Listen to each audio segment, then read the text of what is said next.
What happens when you design a 5-star resort so efficient it becomes a tourist apocalypse? Today, we are finishing Descanso Bay. We're filling every last inch of this island to build the ultimate holiday paradise. But perfection has a price. Our new ferry, hotels, and beaches didn't just bring revenue, they brought a zombie swarm that threatens to break the logic of the entire city. I'm College Builder, your friendly college dean playing City Skylines 2. And welcome back to Marathon Cove. This is episode 25. Before we max out the density, we need a full island audit.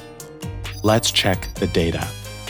Police, fire, education, and health passing grades. But we are failing on trash, which comes from the mainland, and our death care could be more robust. We should also cut the cord on mainland utilities. To survive the coming tourist wave, we want to be 100% self-sufficient. For an island like this, it's more realistic if we produce our own water and power. Many residents opposed the construction of an offshore wind farm, but developers ultimately prevailed. We no longer need the very long underwater connection to the mainland, but upon cutting the cable, it looks like our island has lost significant power. Let's build another turbine to balance things out. The island is now fully self-sufficient for power. We can bring water production to the island as well. The French Region Pack water tower fits perfectly, and the filtration system upgrade adds sewage processing so that our island can be fully self-reliant. However, after severing our mainland water and sewage pipes, it turns out that the single tower does not produce enough water. Let's move to the other side of the bay and place a second tower, which should resolve the issue. Our island is more sustainable than ever while we wait for the tourist apocalypse. But let's take a moment to address local garbage collection. We will use the Waste Collection Center by Gruni, an incredible custom asset available on PDX Mods. Let's assign it to the Descanso Bay district so that the trucks only pick up on the island. Descanso Bay is even more sustainable, so let's turn our attention to death care. Many islands I visited have their own cemeteries, and I believe Descanso Bay likely had one dating back to its first settlers over 100 years ago. The modular cemetery from the Netherlands Region Pack is an amazing asset, allowing us to create a cemetery that probably expanded over time, located on the outskirts of the original town before it developed into a 5-star resort. Like some other parts of Southern California, the first permanent European settlement in Marathon Cove began in the late 1700s, and by 1840, a small pueblo was constructed here on the island of Descanso Bay. In other words, the town here is quite old, and some of the tombstones date back to the early 1800s. This larger cemetery helps create a sense of history, and it also helps achieve our goal of making this island more self-sustaining. Let's place a bike and pedestrian path so we can see where future development will take place. Surrounding the cemetery with trees is the perfect way to complete it. I think we will be ready for true expansion and to confront the zombie tourist swarm. Checking in on our ferries, it looks like they are hovering around 80% utilization. The waterfront is absolutely packed with people enjoying the island, the best that City Skylines 2 has to offer. If you turn on the tourist info view, you will see we have very few tourists hidden among the crowd. This is all going to change. If you've watched the last 2 episodes, you know that we produce nothing on the island. Everything must be brought in via truck. We tried to create a port to ship things over, but at the time we tried, we couldn't get it to work. So now we are going to complete our road network across the island and start to produce a few things to feed those hungry tourists. Wetbread0841 asked if we could build some fishing areas, and I think that is a terrific idea. Let's place some fishing piers on each side, some forestry near the central roundabout, and then farms for livestock and vegetables through the middle. We will use this spot along the waterfront to start our fish farming industry. The fishing industry has been incredibly important to the entire region of Marathon Cove. Indigenous peoples have been fishing these waters for thousands of years. When European settlers arrived, they were drawn by the abundance of resources, including marine life, that helped feed the growing community. Here in the island of Descanso Bay, the fishing industry thrived, and as it transitioned from a small pueblo into a busy vacation destination, the fishing infrastructure was modernized to keep up with increasing demand. In addition to our 2 wooden docks, we'll add a larger pier big enough to hold warehouses. Taking a key wall, we will line the edge of the coast to map out the structure. The Move It mod is a terrific help when things don't line up by elevation. For this new pier, let's place the large warehouse that comes as an upgrade to the fishing asset. These warehouses will help ensure we have enough space to store all the fish being brought to the island. Some boulders will cover up this little glitch. In the remaining gap, we can place some smaller warehouses, which will store goods brought over from the mainland. The goal now is to make this look like a single complex, so we will unify everything with the in-game recolor tools that came in the latest patch. We are bringing in so much food, but you can see that most of it is surplus. Let's clear the foliage from the center of the island so that we can create our forest industry. With the Advanced Line tool, we will decrease the spacing, use the grid feature, and then set the trees to random rotation. This allows us to create a neatly laid out tree farm. It looks like we have plenty of wood, but it seems plausible that some of the forest area on the island would have been used for lumber. A storage yard for forestry products will fit perfectly in our little industrial area. We are not producing any vegetables in Marathon Cove, nor any livestock, so let's add some farms to the island. Going back to this idea of self-sufficiency, when Descanso Bay developed, this community produced most of what it needed, long before the bridge to the mainland. Agricultural storage and more fish warehouses were added to supply the hungry tourist, but also to help ship surplus to the wider region.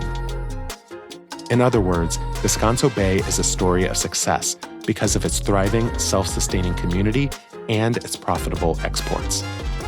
As we shall soon see, this success will translate into a crazed tourist influx that might overwhelm the island. I love how this little fishing and warehouse district has turned out, and in fact, it is entirely plausible to see something like this even on a luxury resort island. It looks so good that we should go ahead and build one more fishing area on the other side, closer to the bridge. I keep comparing this to Martha's Vineyard, even though geographically it's on the wrong side of the United States. But on Martha's Vineyard, you have your small luxury towns, you have fishing wharves, you have your ferry terminals, and you have farmland. Everything all in one, just like here in Descanso Bay. Raptolino commented that we should add some fishing boats in the bay rather than just static props. I think that's a great idea. But let's leave the props and instead just create random routes for our fishing boats so that it looks like we have more boat activity in the bay.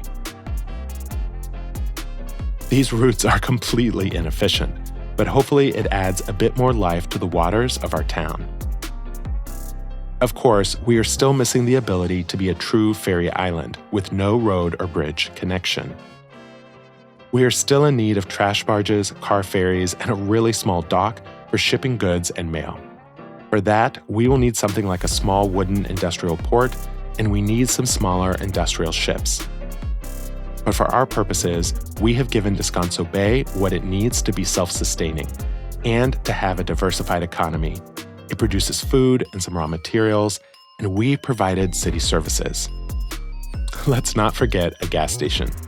We'll just do a bit of detailing to make these farms distinct, and then I think it's time to turn away from feeding our tourists and instead focus on what will bring them to the island. Virus 101 suggested we build a wildlife park for tourists, and Lure 1 On suggested a less dense natural reserve. These are great ideas and something we can implement on our rocky island hills. We will place the Botanic Garden right at the top of the ridge and create a winding road down to the bottom.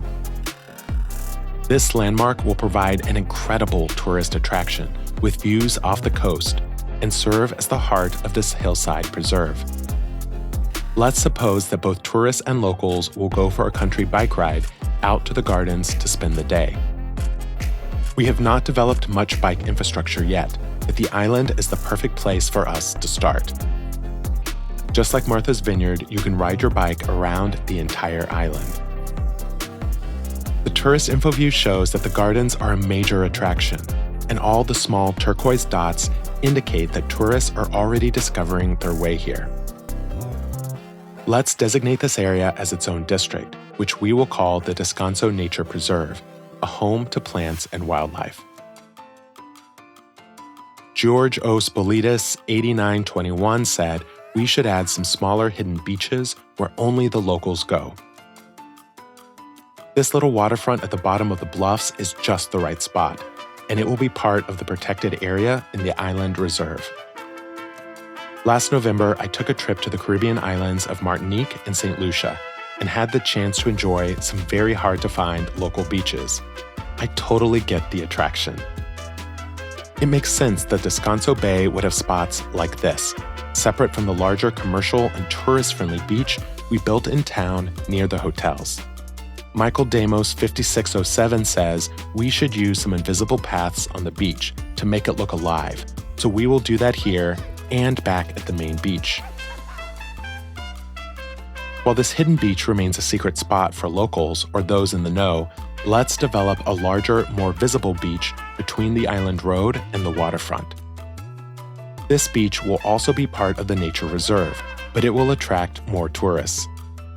The beaches of Descanso Bay have played a key role in its development. In the 1800s, the island offered beauty, resources, and a protected location.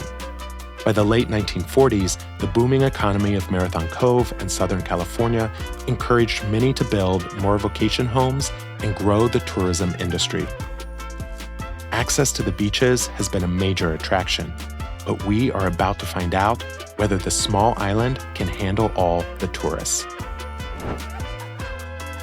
At the far end of the island, we'll start by creating some much smaller barrier islands, sort of natural buffers between the waves and the shore that formed over time from erosion. Now they are little more than large sandbanks, but they do form a protective barrier to this part of the coast. Because of the protection, the tourism industry created a second harbor here, which we will do using a quay wall. Let's also add a pier, which will serve as a ferry landing to bring tourists over from the mainland. Our main ferry stops in the harbor of Descanso Bay are typically at full utilization, so it makes sense that this end of the island would have its own ferry route. The direct connection from Cape Vista will bring over tourists to our hotels, or perhaps just those coming for a day trip. Let's call this end of the island Descanso Point. While the initial pueblo was constructed at the other end around our large bay, this end really only took off during the tourist expansion of the late 1940s and early 1950s. A new marina was constructed here, one that could hold lots of boats for short-term visitors. One of my favorite new assets from PDX Mods is the boat package by ItsCon, which really expands the range of boat props we can use in the marina. This is a great example of just how far City Skylines 2 has come, and it points the way towards its future. I truly see boats becoming a much bigger part of the game if we just get the right DLCs. Just like the harbor area has a lighthouse, I think Descanso Point should have its own, once serving as a warning for ships, but now functioning more as a tourist attraction. This tiny public beach is perfect for those coming out to the island for the day who want to come visit the lighthouse, take in the view of Marathon Cove mainland, and enjoy some sunshine. We now have 4 distinct beaches on our island, which seems fitting for a tourist resort destination.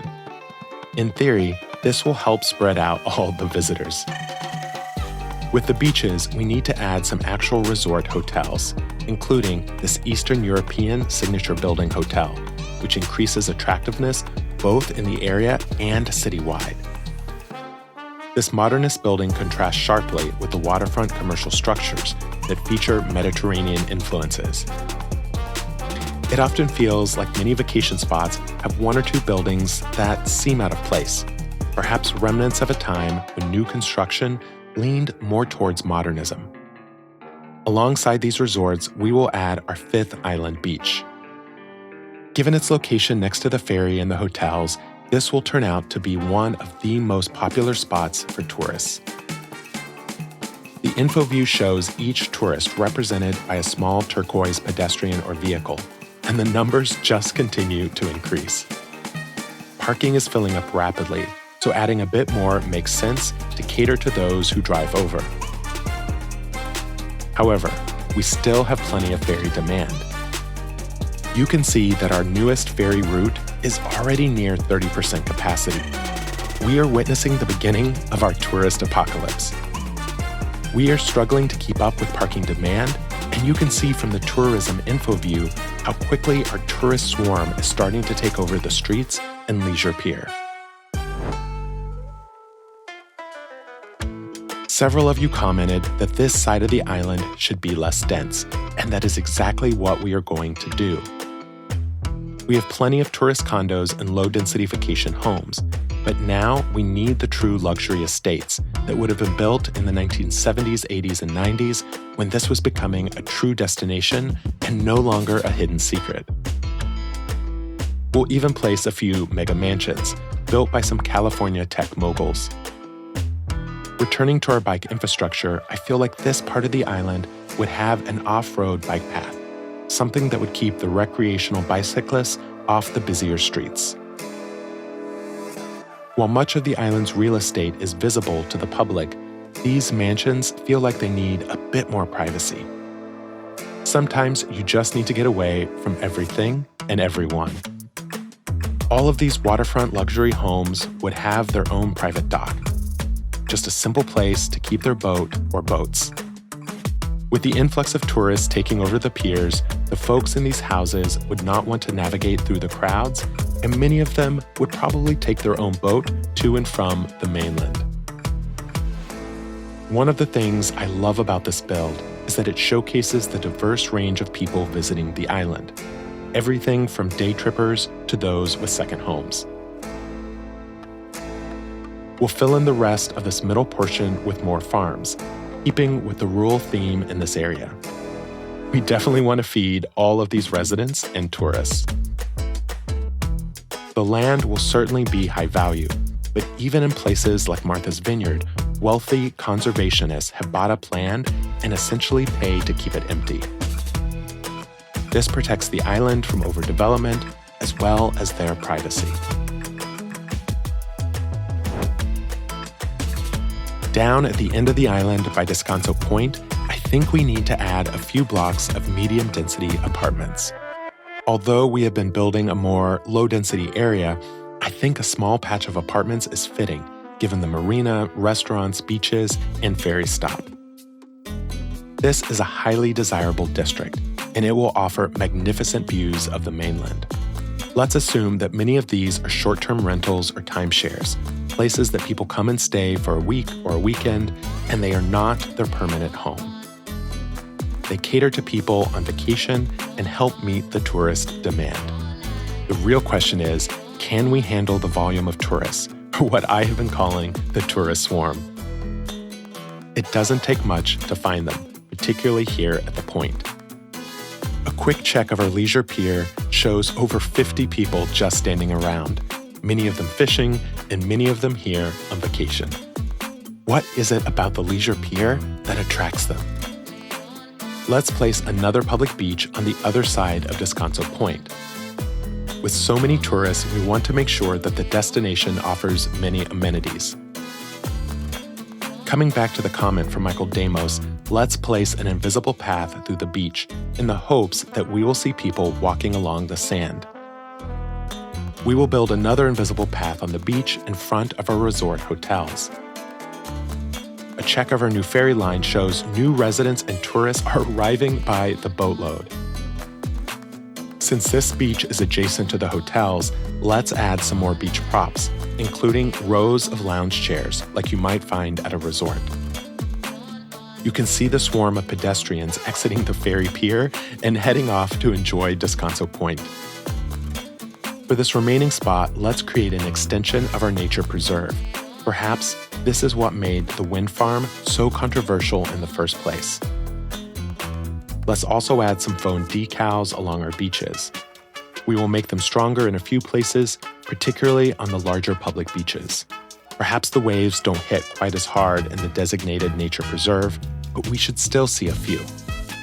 I think our beaches are all gorgeous, and each one is a bit different. It's no wonder that Descanso Bay and the rest of the island became such a popular tourist destination.